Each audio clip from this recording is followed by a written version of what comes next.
નવસારી જિલ્લાના જલાલપુર તાલુકાના વેસમા ગામમાં તળાવ ઊંડું કરવાની કામગીરી દરમિયાન માટી ખનન મામલે ગંભીર સવાલો ઊભા થયા છે।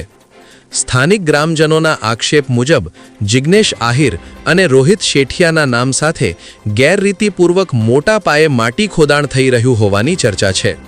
ગ્રામજનોનો દાવો છે કે મંજૂરીની મર્યાદા કરતાં વધુ પ્રમાણમાં ટ્રકો દ્વારા માટી બહાર લઈ જવામાં આવી રહી છે।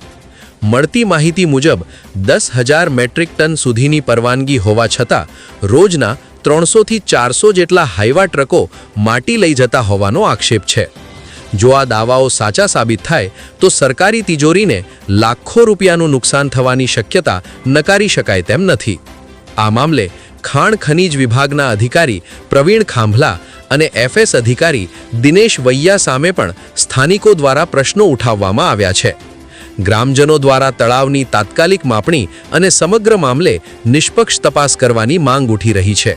હવે જોવાનું રહ્યું કે તંત્ર આ આક્ષેપોની ગંભીરતાથી તપાસ કરશે કે નહીં અને જો ગેરરીતિ સાબિત થાય તો જવાબદારો સામે કઈ કાર્યવાહી થશે।